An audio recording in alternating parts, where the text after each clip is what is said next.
안녕하세요.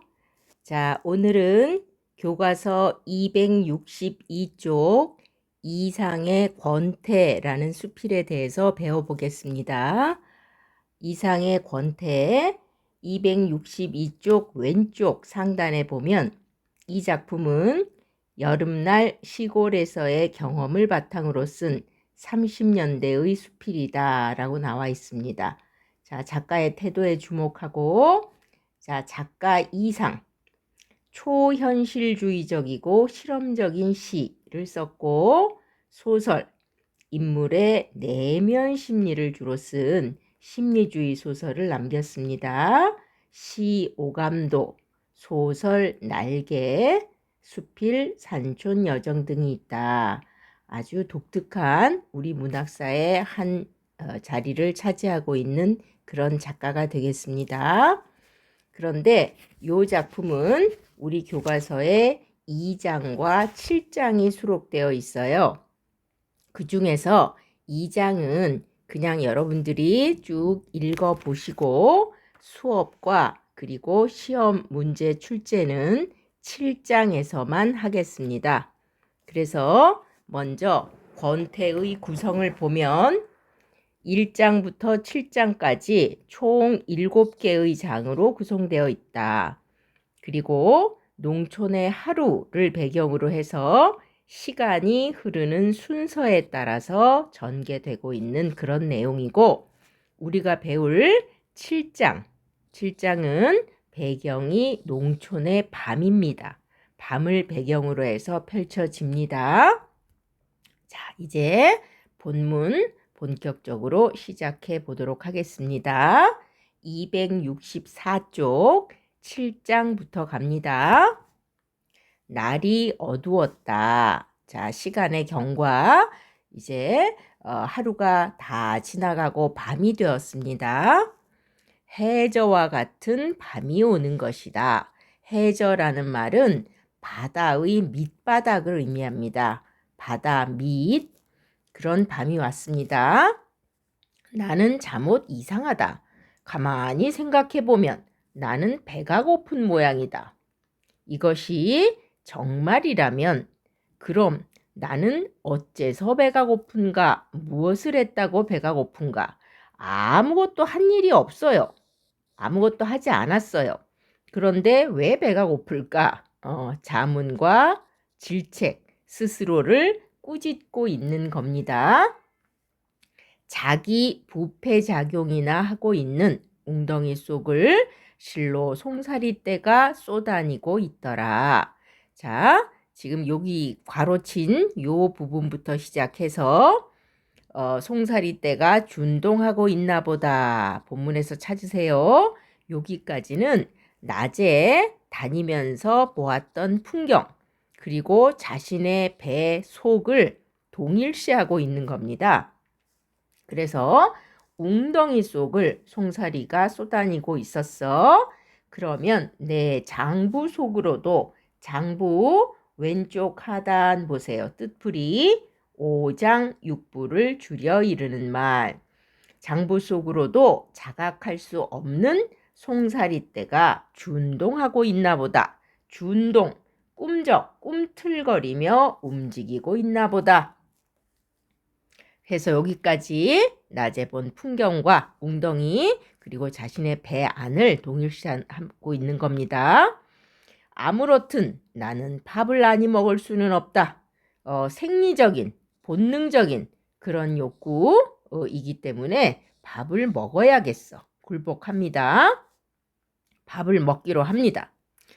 밥상에는 마늘장아찌, 날된장, 풋고추조림, 시골의 식탁입니다. 변함없는 식탁의 모습, 변함없는 반찬, 거기에 또 권태를 느낍니다. 풋고추 조림이 관성의 법칙처럼 놓여 있다. 그러나 먹을 때마다 이 음식이 내 혀에 다르다. 그러니까 맛이 다르게 느껴진다는 얘기입니다. 내가 배고픈 정도, 기분 등등에 따라서 맛이 달라. 그러나 나는 그 까닭을 설명할 수가 없다.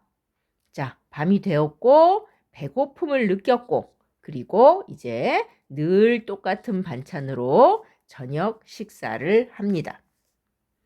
마당에서 밥을 먹으면 머리 위에서 무수한 별들이 야단이다. 저것은 또 어쩌라는 것인가? 내게는 별이 천문학의 대상이 될 수 없다. 그렇다고 뭔가 시를 떠올리는 시상의 대상도 아니다. 즉, 일반적으로 사람들에게 이 별이라고 하는 것이 과학적 탐구, 천문학적 탐구를 하게 하기도 하고 혹은 문학적인 영감을 주기도 합니다. 그런데 나에게는 이 별마저 권태롭게 느껴진다는 뜻입니다.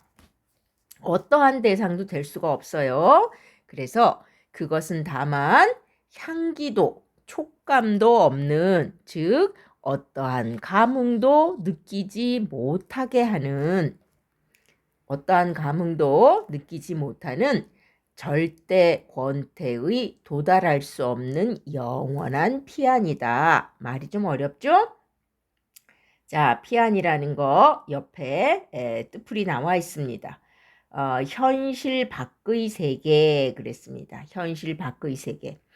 그러니까 내 삶에 어떠한 자극도 주지 못하는, 거리감을 느끼게 하는 그런 존재다라는 얘기입니다. 그래서 별조차가 이렇게 싱겁다라고 얘기를 하고 있는 겁니다.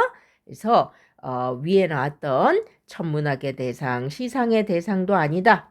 그냥 아무것도 느낄 수 없는 그런 싱거운 대상이 별이다 해서 우리 앞에서 봤듯이 별마저도 권태롭게 생각하고 있는 그런 작가의 상태를 알 수 있죠. 그 어떠한 것도, 하늘에 반짝이는 우리를 설레게 하는 별마저도 나를 권태에서 벗어나게 해주지 못한다라는 그런 내용을 담고 있는 표현입니다. 그 어떠한 것도 나를 권태에서 벗어나게 해주지 못한다. 그런 얘기입니다. 자, 그래서 저녁을 마치고 나와보면 집집에서는 모기불 연기가 한창이다. 자, 모기불을 피우는 계절입니다. 계절적 배경이 여름입니다. 자, 그들은 마당에서 멍석을 펴고 잔다. 그들, 농민들입니다. 이곳에서 살고 있는 농민들, 별을 쳐다보면서 잔다. 그러나 그들은 별을 보지 않는다. 그 증거로 그들은 멍석에 눕자마자 눈을 감고 눈 감자마자 쿨쿨 잠이 든다. 고된 일상, 하루 종일 논밭에서 일했어요. 그래서 고된 일상에 지쳐 잠드는 그런 농민들의 모습을 얘기하고 있는 겁니다. 별은 그들과 관계가 없다. 별은 일반적으로 꿈이라든가 이상, 삶의 희망 이런 걸 상징합니다. 이상이라든가 꿈, 희망, 일반적으로 이러한 것을 상징하고 있는 별인데 이 별이 농민들의 삶과 관계가 없다. 나는 소화를 촉진시키느라고 길을 왔다 갔다 한다. 돌칠 적마다 되돌아올 때마다 멍석 위에 누운 사람의 수가 늘어난다. 이것이 시체와 무엇이 다를까? 먹고 잘 줄 아는 시체. 자, 지금 이 농민들은 현실에 대한 비판적인 인식이 없어요. 그냥 고된 일상 하루하루를 살아갈 뿐입니다. 그런 농민들에 대한 부정적인 시각, 시체라고까지 그렇게 표현하고 있는 거야. 자신의 삶을 성찰하지 않아요. 성찰할 정신적, 육체적 여유가 없습니다. 그래서 자신의 삶을 성찰하지도 않고 현실에 대한 비판적 인식도 없는 그런 농민들에 대해서 부정적으로 바라보며 시체라고까지 표현하고 있는 겁니다. 나는 이런 신뢰로운 생각을 정지해야만 되겠다. 신뢰로운, 결례가 되는 예의에 맞지 않는 그런 생각을 그만 끝내고, 그리고 나도 가서 자야겠다. 자, 여기까지 그 농민들, 마을 사람들의 삶을 보며 쉽게 누워 잠들어 버리는 그런 그들을 보며 시체와 같이 무기력하다라고 생각을 하는 겁니다. 시체와 같은 사람들이야 라고 생각을 합니다. 방에 돌아와 나를 살펴본다.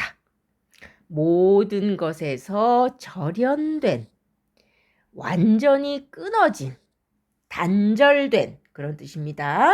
단절된 지금의 내 생활. 여기에서 우리는 어떤 권태의 이유, 권태의 원인을 짐작해 볼 수 있어요. 권태의 원인. 이 사람이 왜 이렇게 권태를 느끼고 있을까? 권태의 원인. 권태라는 말에 대해서 그냥 막연한 그 의미만 파악하고 있는 사람들, 뒤에 266쪽 하단 작은 활자로 어떤 일이나 상태에 시들해져서 생기는 게으름이나 실증을 뜻하는 말하고 나와 있습니다. 요 정도의 의미 여러분이 파악하리라 생각합니다.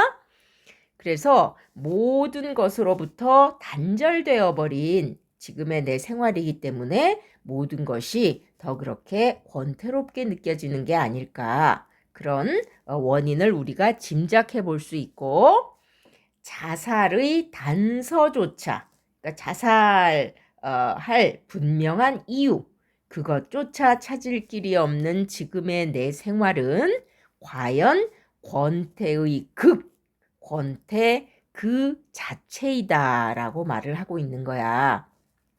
극이라는 것은 더할 수 없을 만큼 어떤 막다른 지경을 의미하잖아요.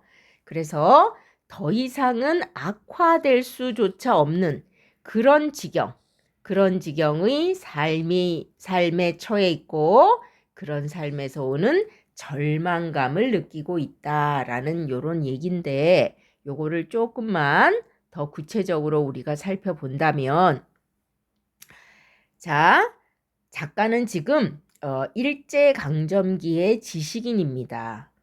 그러나 할 수 있는 일은 아무것도 없어요. 그래서 삶에서 그 어떠한 중대한 의미도 찾을 수가 없어. 찾지 못합니다. 그래서 자신의 삶을 굉장히 권태롭고 답답하다라고 그렇게 여기고 있는 거예요. 더 이상 나빠질 수 없을 만큼 그 어떠한 삶의 의욕도 느낄 수 없는 상태이다 라고 보면 되겠죠. 그래서 권태의 권태 권태 그 자체인 생활을 현재 하고 있는 작가입니다. 자, 여기 여러분이 의미를 이해하면서 간단하게 메모를 하면 되겠어요.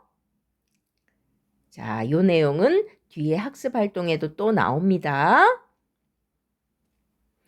자, 그렇건만 내일이라는 것이 있다. 다시는 날이 새이지 않는 것 같기도 한 밤 저쪽에 또 내일이라는 놈이 한 개 버티고 서 있다.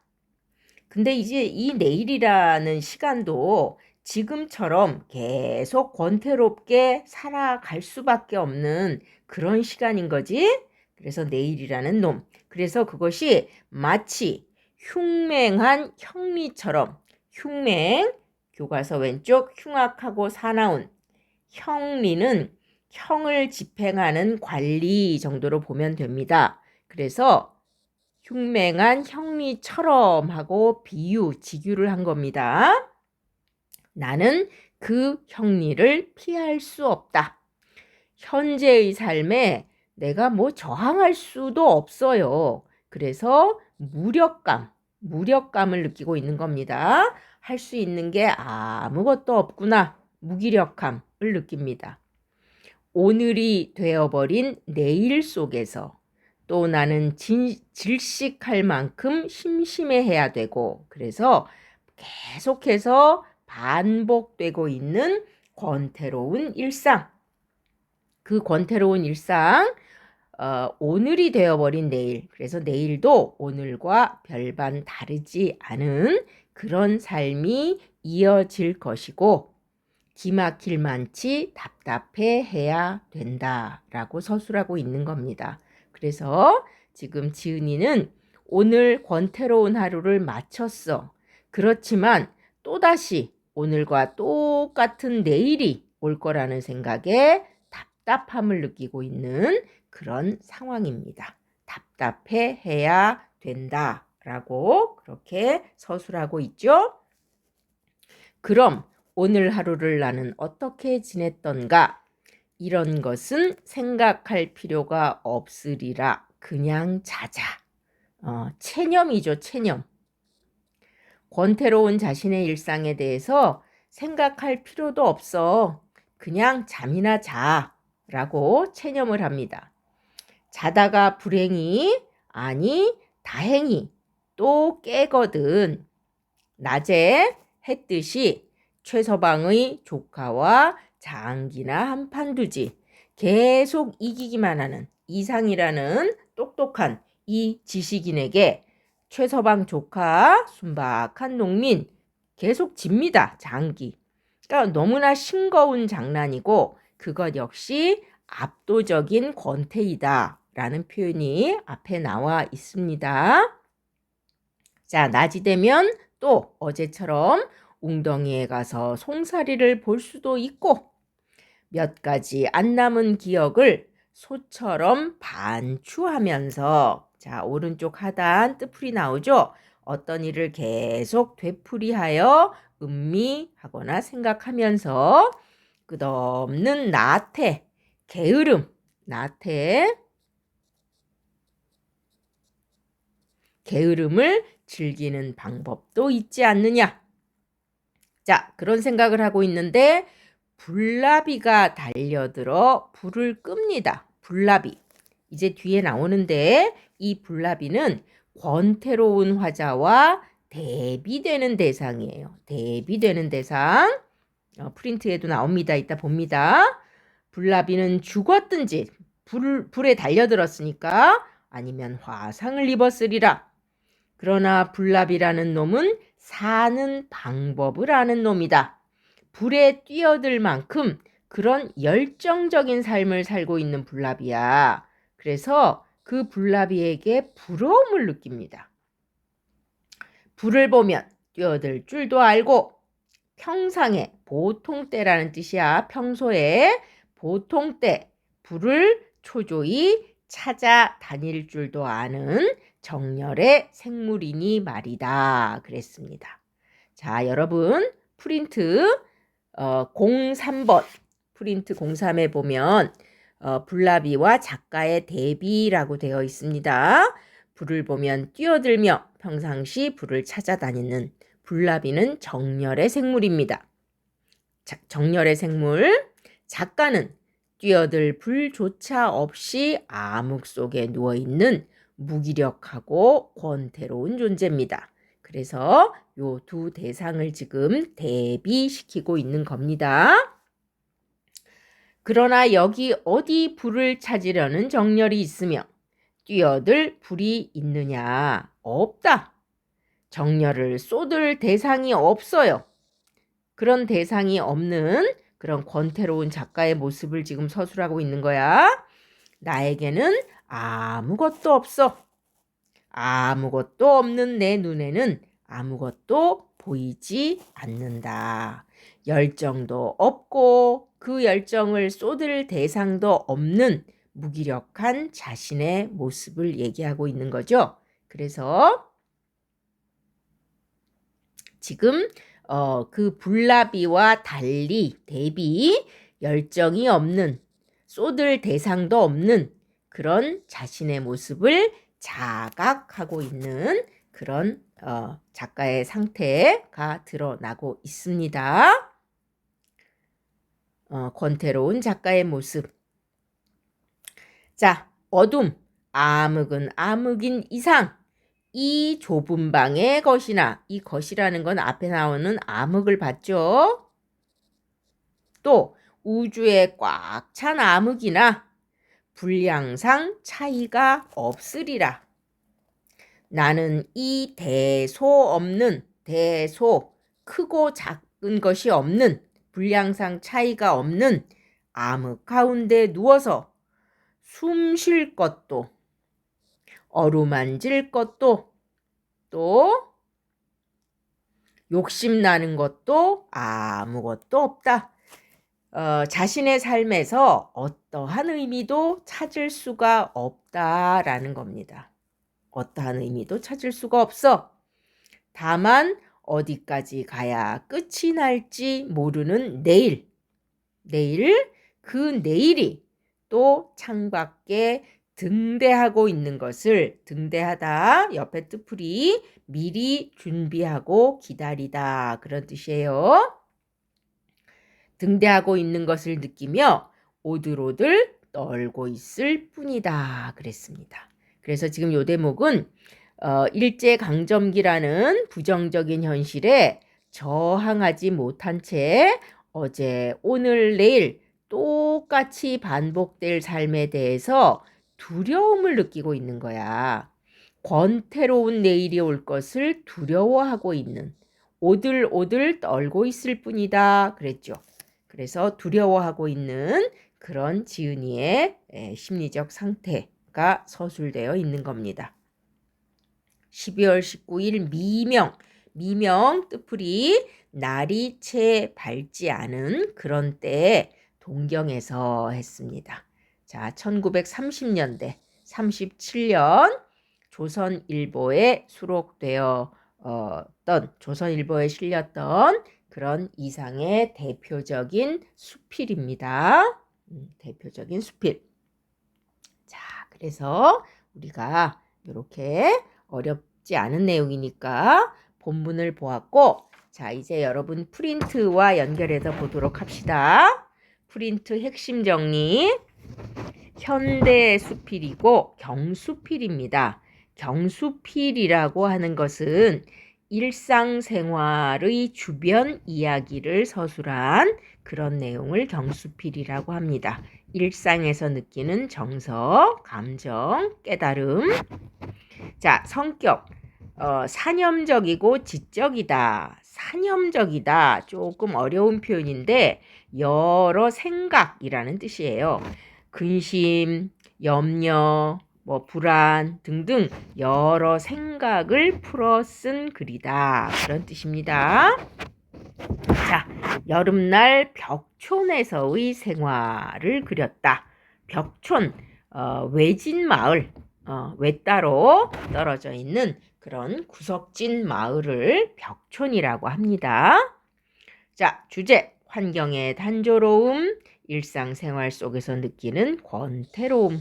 제목처럼 권태롭다라는 말이 끝없이 되풀이되죠. 자, 특징, 주관적이고 개성적인 관점. 1인칭의 문학이라고 수필을 보통 얘기하죠. 그렇게 대상을 바라보았고, 자연이나 대상, 요거를 통해서 작가의 내면 세계, 무기력함을 느끼고 있는 그런 작가의 내면 세계를 보여주고 있는 글입니다. 그리고 프린트 거기 01에 보면 우리가 함께 읽진 않았지만 2장에서의 행동과 정서, 그리고 7장에서의 행동과 정서가 나와 있어요. 이런 것들을 여러분이 보면 될 것이고, 요 내용이 바로 뒤에 266쪽 펼치면 1번에 괄호 2번의 답이 됩니다. 1번에 괄호 2번에다가 프린트 01 그렇게 여러분이 써두면 되겠습니다. 시간적, 공간적 배경은 앞에서 나왔죠? 시간적 배경은 7장은 밤입니다. 2장은 한낮이었는데 7장은 밤이 되고 그리고 이제 공간적 배경은 외진 시골 마을 벽촌이라고 답하면 되겠습니다. 자, 뭐 괄호 3번은 뭐 너무나 뻔하죠. 시골 마을에 대한 작가의 태도, 지독히 단조롭고 권태로운 공간이다. 농민들 그 권태를 느끼지 못하고 무감각하게 살아가고 있다. 앞에 다 나온 내용입니다. 2번 역시 마찬가지예요. 흉악한 권태라는 것은 앞에 2장에 나오는 내용입니다. 2장에 나오는 내용. 7장에도 나왔듯이 너무나 권태로운 내일이 또 끝없이 이어질 거야. 거기서 온 거고 본문에 다 나온 내용입니다. 뭐 일일이 다 쓸 필요 없어요.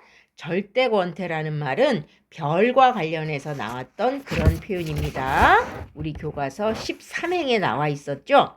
그래서 별조차도 나에게는 아무 의미 없는 어떠한 감흥도 일으키지 않는 권태로운 대상일 뿐이야. 권태의 극권태 우리 본문에서 역시 봤습니다. 이 권태로운 생활에서 도저히 벗어날 수 없을 거다. 더할 수 없이 지금 막막한 그런 막다른 지경에 이르러 있구나 라고 작가가 인식하고 있는 부분입니다. 그 정도를 보면 됩니다. 그리고 오른쪽으로 와서 3번 작가가 이 수필을 쓴 까닭 당대 지식인이 처한 현실과 관련해서 생각하자. 이것은 여러분 프린트 04번과 연결해서 이해하면 됩니다. 04번과 이해해서 연결하면 됩니다.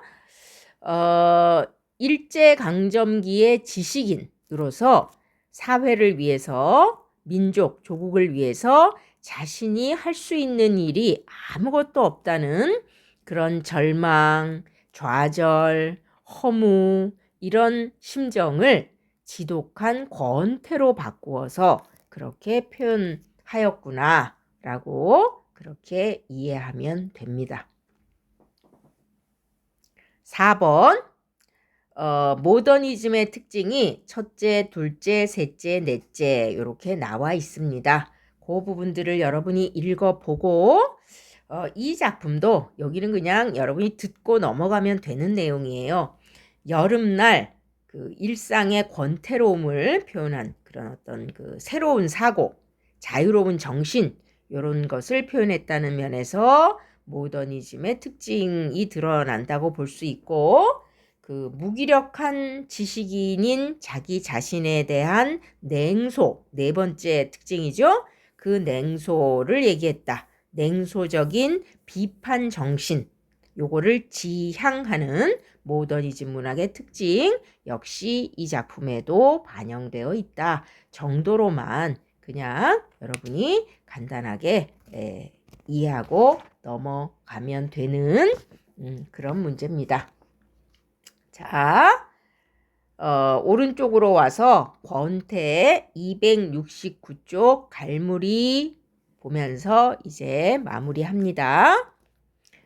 자, 첫 단락 한여름 시골의 적막한 풍경에서 권태를 느낀 작가의 감상 표현한 수필. 가벼운 일상의 체험 플러스 작가의 자의식과 내면 심리. 자, 그래서 다음 단락 둘째 줄 온통 초록색으로 덮인 여름 들판의 풍경에서 답답함을 느끼는 내용이 2장에 나와 있습니다. 공포의 초록색이라고까지 그렇게 표현하고 있습니다. 자, 거기서 한 4줄 정도 내려오세요. 4줄 정도. 다양한 사물을 바라보는 작가의 심리는 개성적이다. 개성적인 표현. 자, 권태의 근본적인 원인은 작가가 아무것도 할 일이 없다. 바꿔 말하면 할 수 있는 일이 없다라는 것에 있습니다. 무언가 해야 한다라고 생각하지만 결국 자신이 할 수 있는 게 아무것도 없다는 것을 알고 절망하죠. 아까 우리 읽었던 일제강점기를 살아가는 그런 무기력한 지식인의 모습입니다. 그리고 주변에 있던 농민들의 열정 없는 모습, 일상에 지친 모습에서도 권태를 느끼고 시체와 같다고 느끼기까지 해요. 자, 이렇게 볼 때 권태를 느끼는 이유는 농촌의 풍경, 초록 일색인 풍경 때문이 아니라 작가의 심리 상태 때문이라 할 수 있다. 일제강점기라는 암울한 시대와 대면하고 있는 작가의 암담한 심리, 무력감, 절망감 등등 그런 심리가 농촌 풍경의 단조로움을 권태롭게 느끼도록 만든다 그랬습니다. 그래서 마지막 문장, 이 작품 권태는 어두운 시대를 살아가야 했던 모더니스트 이상의 고민과 절망을 확인할 수 있는 중요한 작품이다. 자, 모더니스트라는 말 나왔으니까 옆에 작은 활자 봅시다. 둘째 줄, 현대적인 감각이나 가치를 따르는 사람. 모더니즘 문학, 우리 앞에도 나왔죠? 도시의 감각을 따르거나 그에 대한 반성을 주제로 삼고 있다. 자, 다음 문장, 1930년대 활동한 이런 분들이 대표적인 모더니스트로 꼽힌다 그랬습니다. 그래서 날개를 썼던 지금 이 권태의 작가 이상이라든가 박태원, 소설가 구보씨의 일일, 천변 풍경, 김기림, 바다와 나비 이런 작품들이 있어요. 이런 것들을 여러분들이 보시면 되고 자, 옆 페이지 268쪽에 너무나 유명한 이상의 연작시 오감도도 나와 있습니다. 오감도, 그것도 우리 교재에서 소개해 주고 있는 작품이니까 그 유명한 오감도라는 시가 이렇게 생겼구나 하고 쭉 한번 여러분이 읽어보면 좋을 것 같습니다. 자, 이렇게 오늘은 이상의 현대수필 권태라는 작품을 보았고 다음 시간에는 저 뒤에 나오는 한문소설 광문자전으로 가겠습니다. 자, 여러분 수고하셨습니다.